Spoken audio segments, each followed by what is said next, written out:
বাংলাদেশ ও শ্রীলঙ্কা টি-20 লড়াই সবসময় সমর্থকদের জন্য উত্তেজনার উৎস। দুই দলের মুখোমুখি লড়াইয়ের রেকর্ড দেখালে এই উত্তেজনা আরও স্পষ্ট হয়। মোট 20টি ম্যাচের মধ্যে বাংলাদেশ জয়ী 8টি আর শ্রীলঙ্কা জয়ী 12টি।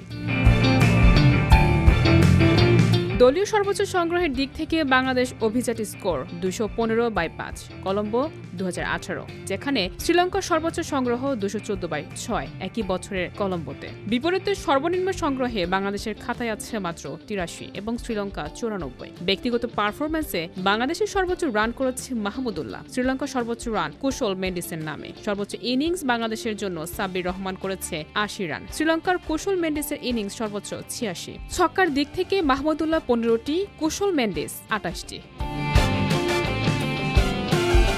সব মিলিয়ে শ্রীলঙ্কার সঙ্গে বাংলাদেশের টি-20 লড়াই প্রতিবারে উত্তেজনাপূর্ণ এবং সমর্থকদের জন্য চমক থাকে। ফলাফল, রেকর্ড বা ব্যক্তিগত পারফরম্যান্স সবকিছুই এই ম্যাচকে করে তোলে দর্শকদের জন্য আকর্ষণীয় ও স্মরণীয়।